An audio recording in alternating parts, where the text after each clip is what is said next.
Thank you so much.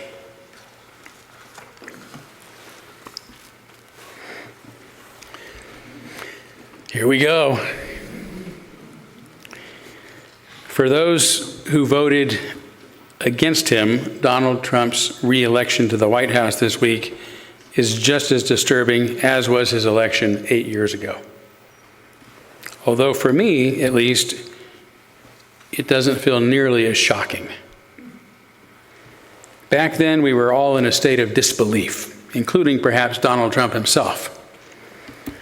How could such an obviously unsavory, inexperienced, and flawed character become president of the United States? I personally know of people who had heart attacks, strokes, and mental breakdowns within days of his first election. But equally as shocking, perhaps even more so, was that so many of our fellow Americans voted for such a despicable character. What does it say about our democracy? What does it say about our neighbors? What does his election say about our country?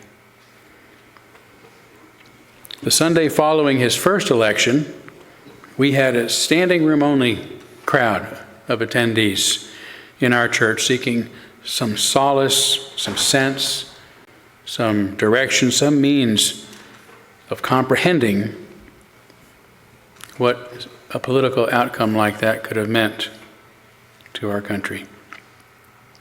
But today, after a decade of learning to cope with the reality and constant presence of a figure who has continued to command most of our nation's attention, it is hard to find ourselves shocked about anything about him, including his re-election.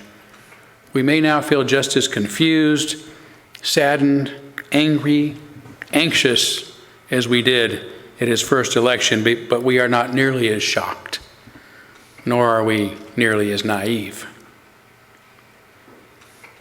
And this is a good thing, this feeling that nothing can surprise us anymore, and now we've seen it all. Because despite our hopes and expectations, most of us went into the recent election knowing that Donald Trump had a good chance of winning. And when he did, with an impressive lead and without question. Whatever else we conclude, we have to admit that our democracy, such as it is, worked. Even if we are now wondering if democracy itself works. 2,500 years ago, when the Greeks were first establishing democracies, Plato argued that it was the worst possible kind of government because it would inevitably lead to unfit populist leaders empowered by a tyranny of the masses. Perhaps all that we have endured these past 10 years has brought us to the place of introspection today, ready for a reality check, wondering if our form of democracy really is better than all the rest, as Winston Churchill famously said. Questioning our moral absolutes is always a good idea, whether or not it leads us to change or improve upon them. But more importantly is the grit and the stamina that we have gained this past decade, having had to cope with Trump's chronic presence in our lives. We now know that lamenting the loss of what could have been or what should have been only makes matters worse. And we know that we have the strength to endure whatever we must because we already have. And we can still be at our best under any circumstances. Today, as we begin our new but sadly familiar circumstance, there are two important questions before us. How could this have really happened again? And what do we do now? But before I address these, let me first go back to what many of us were feeling so intensely or I should say are feeling so intensely right now. Those feelings of confusion and sadness and anger and fear or anxiety, whether or not we're shocked. And I wish that I could calm these feelings for you like a mother who holds a child close, reassuringly saying, "It's okay. It's all going to be okay." But we're not children. And as history has well taught us, things don't always turn out okay. Just as the people of Ukraine and Gaza, whose neighborhoods and homes are being obliterated, even as scores of their innocent loved ones are being killed simply for being in somebody's way, they know things are not always going to be okay. There are events in our world that at best will be remembered by historians for the unabated evils that they are, while nothing is done to alleviate them in the present. So I cannot tell you that it will all be okay. But I can tell you that the intensity of what we're feeling now will decrease over time, and no matter what happens next, we will come through it together. We may not survive unscathed or without suffering and loss, but we shall overcome whatever we must, precisely because we must.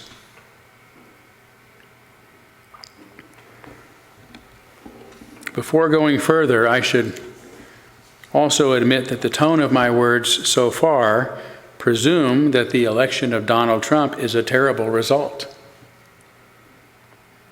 that he is a bad person who is unfit for any office, let alone the highest office in the land, and that there is something deeply flawed with the thinking and morality of those millions of Americans who voted for him.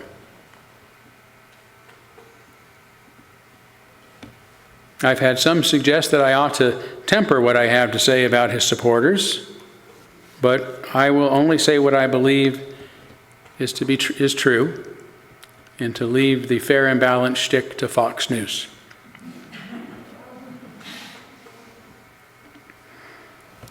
This does not mean that I'm angry with his voters, nor that I consider them my enemies. On the contrary, many of them are my neighbors, my friends, and even my family members. I love them, and as much as I might disagree with them, I defend their right to vote for whomever they want. But acknowledging this does not prevent me from understanding that there is something fundamentally wrong with their thinking and ethics. Even so, I have wondered and continue to wonder if there's something wrong with my own thinking and ethics, and by extension with that of all those Democrats who voted against Trump. Is it possible that our own biases, fears, and hopes have gotten the best of us? Are we only able to see the worst in Trump and not the good that so many others seem to recognize? Are we being hyperbolic and unfair as we think of his supporters, think his supporters are in their adoration of him, in their extreme disgust of his opponents like Hillary Clinton and Joe Biden and Kamala Harris? To some extent, this must be true. We are human beings and we are no different than anyone else, which by my estimation means our thinking and beliefs are driven by our emotions far more than not. So let's not deceive ourselves into believing that we can't deceive ourselves. But to be able to ask ourselves this very question proves we have a degree of introspection that helps keep our emotional thinking in check as best we can. And I suspect just about everyone here has wondered, am I the one who's crazy? Have you wondered that? Is it me? Am I not getting it? And to be able to ask that question is enough to suggest that you are not. We also have empirical facts to reassure us that we aren't. Maybe some, but not all, of the prosecutorial actions against Trump these past few years have been politically motivated attempts to keep him from running again. But given his unsubstantiated claims about election fraud, higher crime rates, that Democrats are aborting children after they're born, that Kamala Harris got the answers before the debate, and that Haitian immigrants are eating our pets, we have real evidence on our side. And we don't need to give Trump or his supporters the benefit of the doubt in the name of false fairness and alternative facts. The most recent issue of The Economist, for example, contains a cover story about America's economy entitled "The Envy of the World." That's a term that Joe Biden was criticized for using. It says that since the start of 2020, just before the COVID-19 pandemic, America's real growth has been 10%, 3 times the average for the rest of the G7 countries. Among the G20 group, which includes large emerging markets, America is the only one whose output and employment are above pre-pandemic expectations, according to the International Monetary Fund. The data also shows that crime is significantly down, as are the crossings at the southern border, despite Trump's politically motivated thwarting of a bipartisan bill to address the problems there. And according to its Republican mayor, Haitian immigrants in Springfield, Ohio, are not overrunning the city, are welcome and important contributors, and have not eaten a single pet.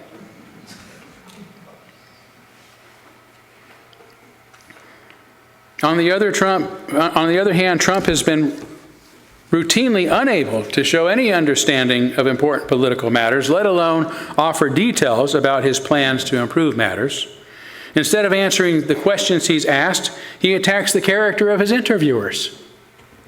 That's a stupid question. You're a bad person. His speech is often incoherent and inconsistent, not to mention extreme, obscene, and untruthful.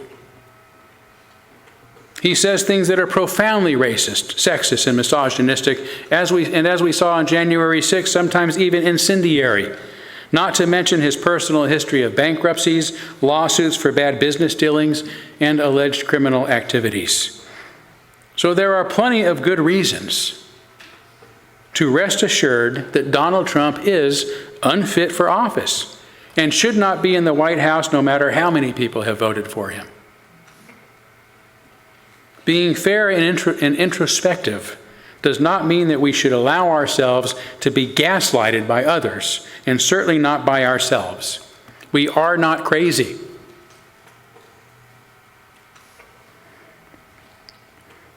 In addition to all that we are now worried about, less than 2 months ago, Trump began saying that our biggest problem is the enemy from within. We have some very bad people. We have some sick people, radical left lunatics. And it should be very easily handled by, if necessary, the National Guard, and if really necessary, by the military. And he later added that he was referring to Democrats like Nancy Pelosi, Adam Schiff, and even recently referred to Kamala Harris several times as a radical left lunatic. His supporters often dismiss comments like this by saying, "That's just Trump being Trump." And they're right. And that is precisely what we're worried about. Trump being Trump. Trump being Trump is not an excuse. Trump being Trump is the problem.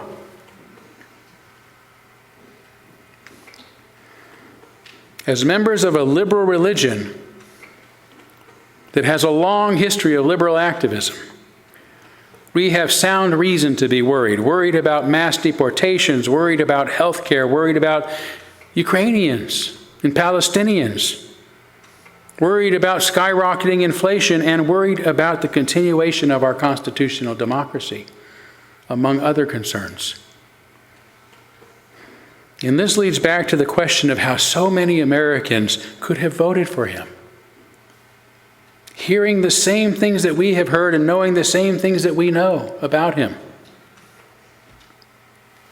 In only just a few days, I've heard several potential explanations. One is that the U.S. is a racist and misogynistic country that isn't ready for a female president, let alone one who is a woman of color. And perhaps, for some, this is true, but I don't believe that it's true of most Americans today on the left or the right. It's true that a majority of Harris voters were female and a majority of Trump's voters were male. Still, 44% of Trump's voters were women, including 7% of black women and 37% of Hispanic women. Meanwhile, 44% of Harris voters were male. That's close to half. There may be misogynists and racists among Trump's voters, but these statistics do not support claiming that this is the reason for his victory.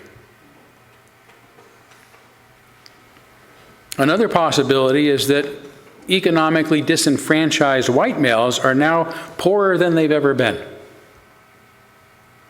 This possibility is substantiated by a recent New York Times article explaining that during the past 40 years, white working class males, defined as men without college degrees, have seen their incomes drop faster and more steeply than any other demographic, even as government programs and resources are going to uplift others. This downturn is mostly because blue-collar production and manufacturing jobs that once earned a respectable income that a family could be raised on have declined in number and significance compared to other lines of work. So can there be any wonder such workers who are simultaneously being blamed for all the evils that have ever happened by some on the left, wonder that they might respond to a message like, "Let's make America great again," coming from the right? It's not because they are racist or misogynist, but because they are financially desperate enough to grasp at any straw, any point of hope within reach. Some Democrats have also taken to blaming other Democrats for the loss, including blaming Joe Biden for not having gotten out of the race earlier, or Kamala Harris for not focusing on the right issues or the right demographics. There may be some truth here. In retrospect, we can always see things we could have done differently, but I don't think it's reasonable to blame our Democratic leaders, who are just as astonished by Trump's resounding win as anyone else. He is a force and phenomenon that so far defies explanation. No matter what missed opportunities may have given Harris more of a lead, the blame for Trump's success, along with the responsibility for his failures and whatever is to come next, is on those who voted for him, despite knowing all the same things that those of us know who did not.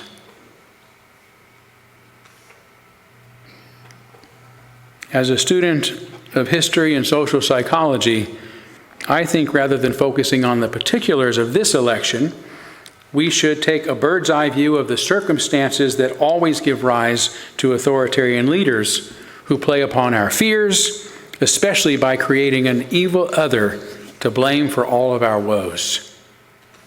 Going all the way back to 64 CE, for example, to deflect blame on himself or from himself, Emperor Nero blamed the great fires of Rome on the Christians, saying that they wanted to destroy the world, which led to their persecution and actually to the practice of execution by burning people alive.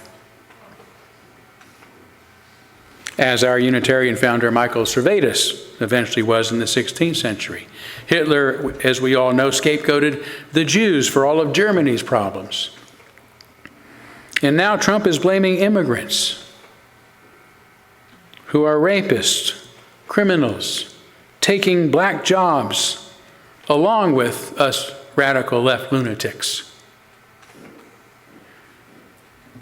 As a student also of social psychologist Erich Fromm, who left Germany prior to the Holocaust in opposition to Nazism, I would as briefly as possible say that the rise of authoritarianism societies stems from individuals who are feeling powerless, isolated, and fear in the face of rapid change and instability, something that describes our world today. And to escape this existential anxiety, people often seek security in submission to authority and conformity, sacrificing their freedom and reason for a sense of belonging and order. Which is why Karen's advice was so good from the book on tyranny. Don't obey. Don't give up your sense of reason. Don't allow yourself to be absorbed into the soul of a sadist, incapable of thinking for yourself. Because that's how it works. That's how authoritarians work.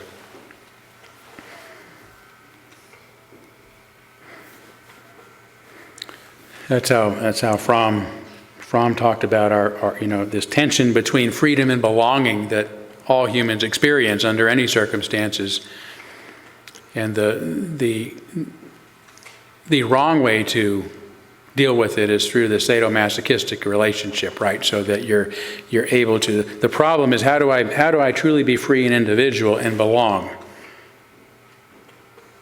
right? And how do I be myself in a community without being rejected for not going along with the crowd? That's the tension. And so the sadomasochistic relationship is the sadist will say, well, I will maintain my individuality by absorbing and create community by absorbing the wills of others.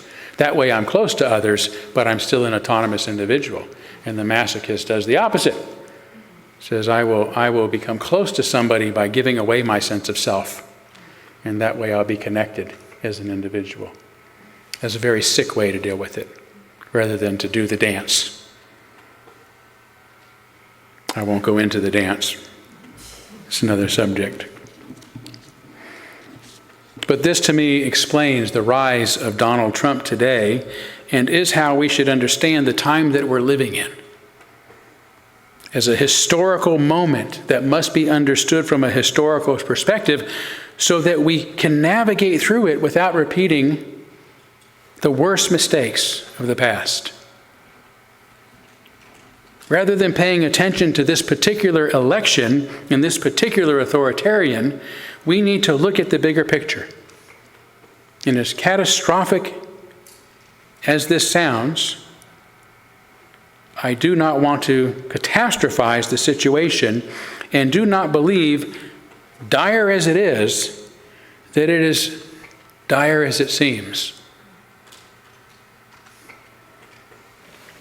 If the pattern remains the same, in 2 years, Trump will have proven disappointing enough to voters that they will turn out to elect a Democratic-run Congress and perhaps even a Senate, which will keep Trump at bay for the remaining 2 years of his presidency.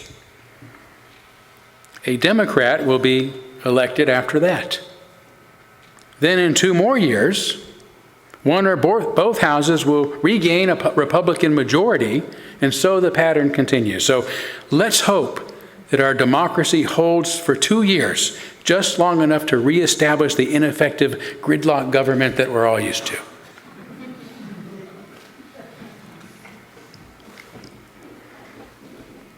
And this leads us to the most pressing question of the day. What do we do now? Especially as religious liberals and social progressives.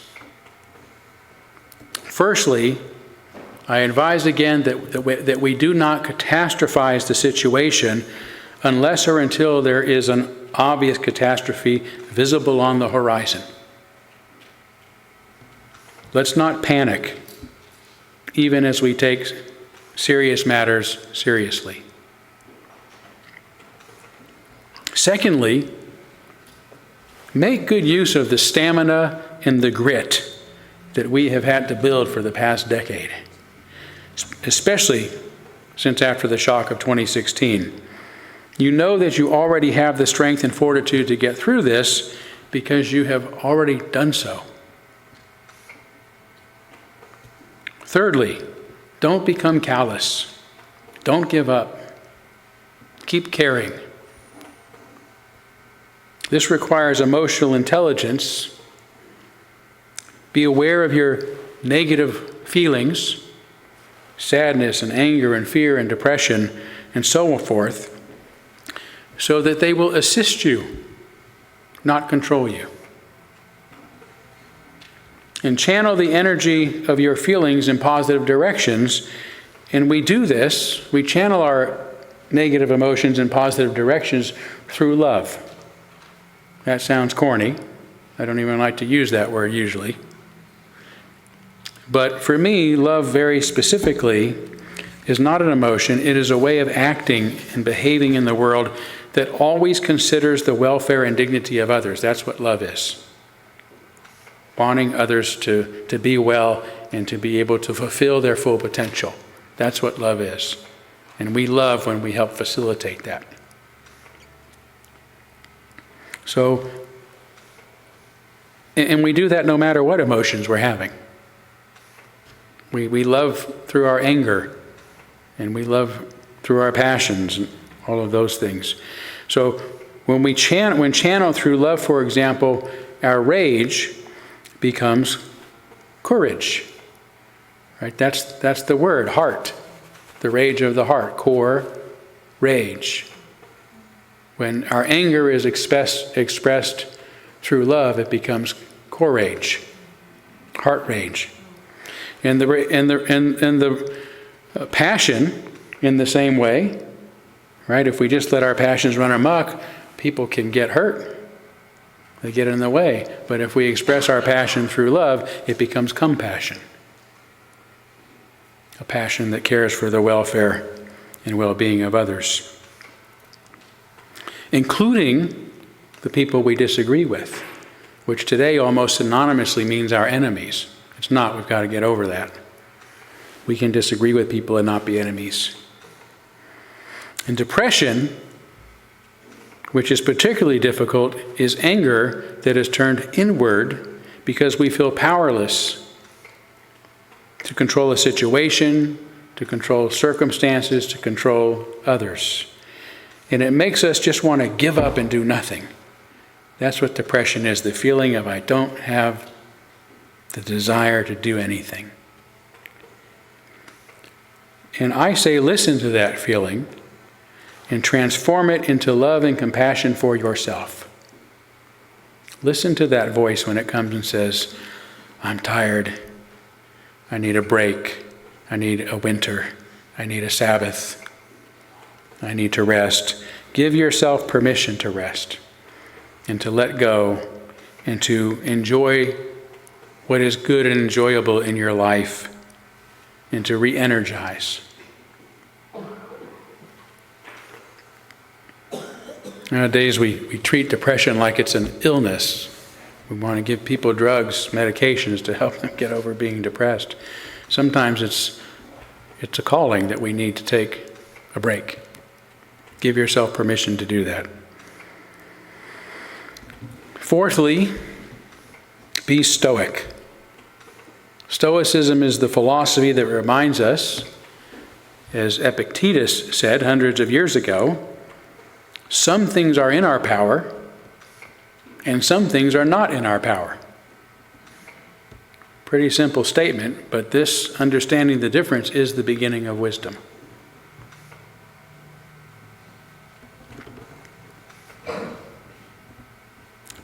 We can't change the outcome of the election no matter how much we lament or want to.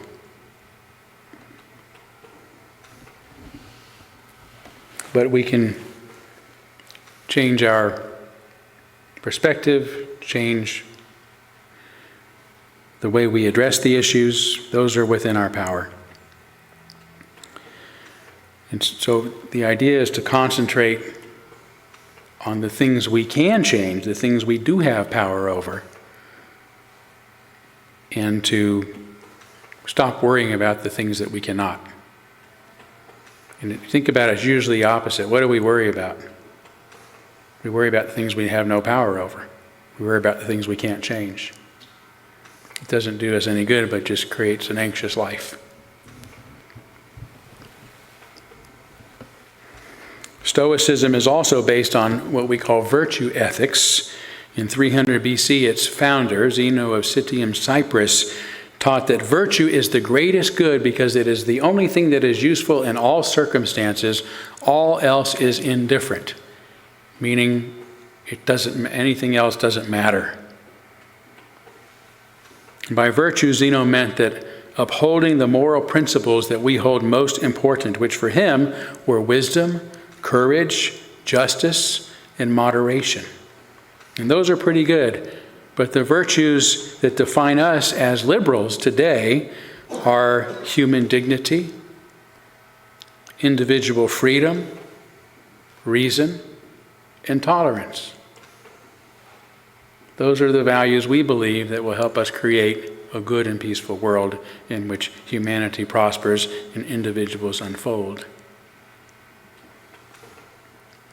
And the reason they are considered useful in all circumstances is because they should guide our behavior no matter what our circumstances are or their consequences to our lives.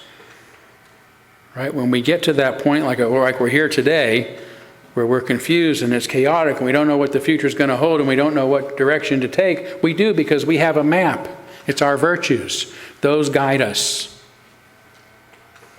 What can I do to help promote human welfare and individual dignity? What can I do to help preserve freedom and reason and tolerance? That's our job now.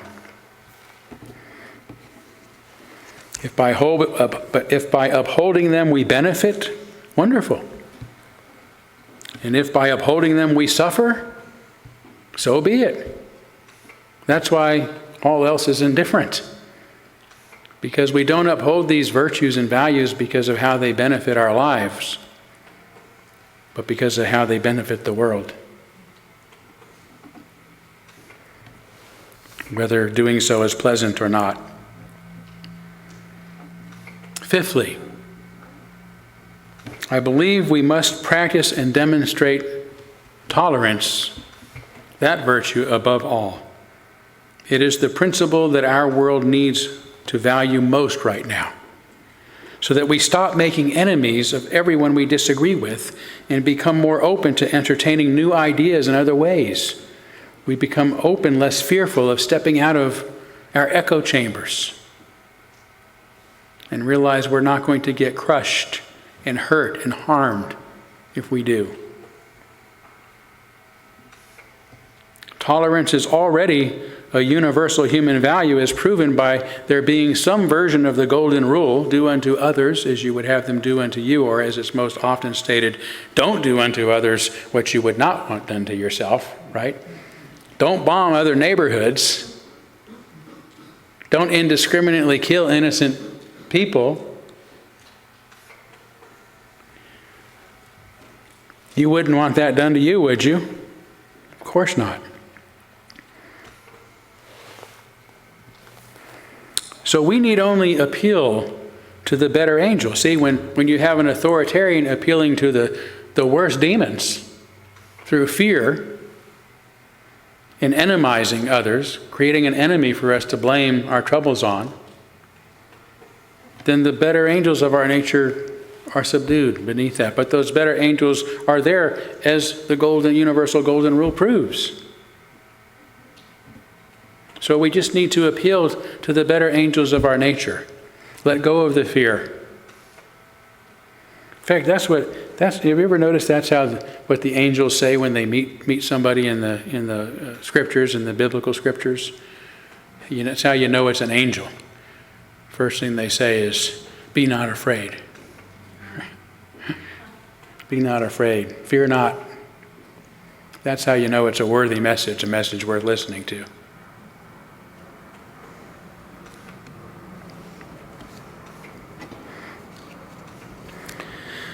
So we remind them of what they already know is true and call to their higher nature. But tolerance does not mean, and this is an important point, as some now think, because it's gotten twisted, sadly by people on the left, that we should not disagree with others or say things that others might disagree with. That is called cowardice. On the contrary, tolerance means that we can say things that others disagree with, and that without fear of retribution, and that they can say things that we disagree with. That's what tolerance means.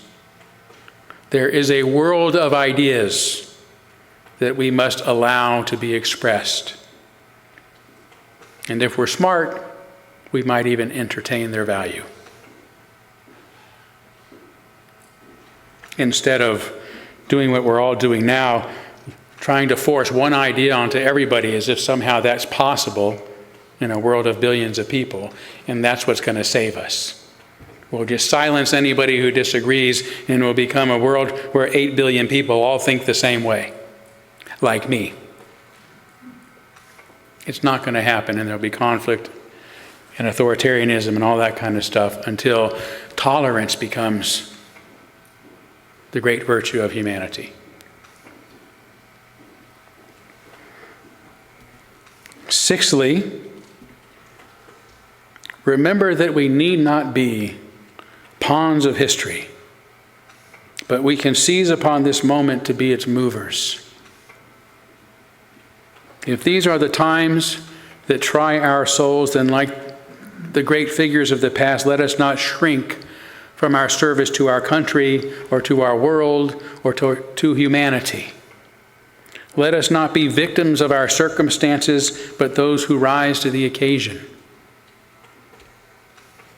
We are not beaten, we are not whipped.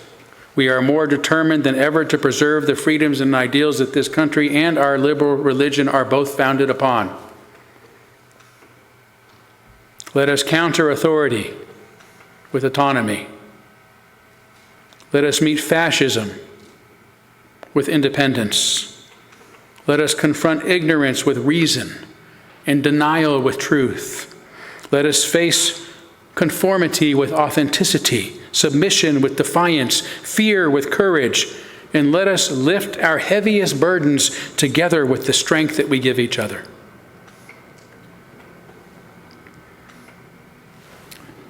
There is a saying that it is better to light one candle than to curse the darkness.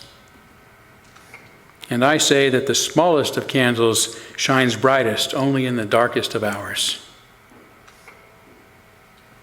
Dark as it may now seem, this is not our time to shrink. It is our time to shine.